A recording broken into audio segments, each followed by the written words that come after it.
Well, this is why I said what I said, because we played sometime in games like that, and the Premier League sometimes will give you a game like that. But what I like about what he said, and Jamie was mentioning it at the end, and we were talking about it, so many times they were not patient enough on the ball. Every time they put the ball down and they try to make 3 to 4 passes to go on the right, very often, I don't know why, obviously the crowd, they got bullied at times, they were over them, but I think they got away with one. Look, that's how it is. It reminds me of, the other day when Arsenal won at Man United, people were talking more about Man United than Arsenal. Same thing, to find a way to win it. Through strength, like he said? Touch on the ball that you're referencing, Michael, doesn't negate the possible award of a penalty. We've seen other examples of where the ball might touch a player, touch a defender. There's still heavy contact on the follow-through, and it's a penalty. Yeah, VAR can't look at it, but he's played the ball in. Smith's landed on top of Bolly's ankle rather than the other way around, gone over holding his ankle if it's a really bad challenge. But for me, he's very unlucky, Bolly. It's not a second yellow card. Just explain again, Mike, why VAR you can't get involved in cautionable offences, or it's got to be straight red. So, second cautionable offence. Should that rule be changed? I'd like to think it will be changed. That's what they're looking at for next year. I think Wolves are going down. I thought they would do at the start of the season, but I thought they'd be a lot more competitive than this. They made a managerial change as well, and it hasn't had the desired effect. We talk about a managerial bounce. Normally that happens in the first few games, then a team revert back to what they are. They haven't even had the bounce. There was maybe green shoots against Aston Villa, where it was a really good performance. He felt he should have got something from the game. I actually thought if they replicated that performance, they could give Manchester United the game tonight. But we may see some of the defending and the carry on there against an average Manchester United team. We know that. I think they're Wolves are going down. It's just how much of a fight they put up between now and the end of the season. But they will be playing in the Championship next season.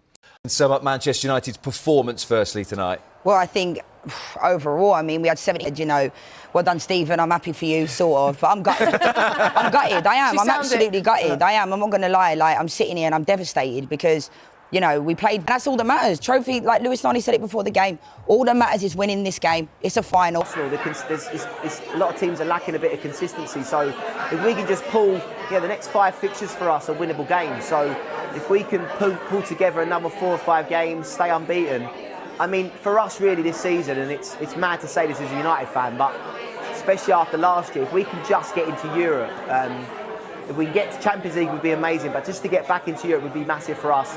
I think a good January, bring a midfielder in, and I think Amorim is going to prove people wrong, and I really like him, and I really feel it takes a bold manager to come into Manchester United and stick to a system, stick to his plan, and to get rid of some of the players that weren't necessarily willing to fight for him and the team and the club. So it was a big call, but I think Manchester United's commanding 4-1 win over Wolves should have been remembered purely for their attacking brilliance, but instead, the night erupted into controversy after a shocking refereeing decision stunned fans and players alike. The flashpoint arrived early in the first half, a blatant Wolves handball inside the penalty area that went completely unpunished. With the ball clearly striking the defender's outstretched arm, United players immediately appealed, expecting VAR to correct the on-field oversight. Instead, play continued, and the incident sparked instant outrage across social media. Supporters questioned how such an obvious moment escaped intervention, with many calling it one of the clearest missed penalties of the season. The sense of injustice was palpable, and frustration threatened to derail United's momentum. Yet rather than dwell on the decision, the team used the moment as fuel, igniting one of their most dominant performances this campaign. United responded with intensity, control, and ruthless efficiency. Their pressing suffocated Wolves, their transitions were sharp, and their attacking combinations sliced through the opposition defense with ease. Every wave of pressure felt like a statement, a response to the injustice they felt they had suffered moments earlier. Goals soon followed, and once the breakthrough arrived, United did not look back. The finishing was clinical, the tempo relentless, and Wolves found themselves overwhelmed by a side determined to turn frustration into fire.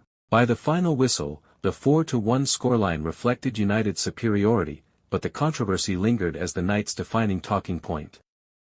Debate surrounding the unawarded penalty continued long after the game, with analysts, pundits, and fans revisiting the incident from every angle. Critics argued that VAR's failure to intervene undermines trust in the technology, while others insisted the incident highlighted the ongoing inconsistency in Premier League officiating.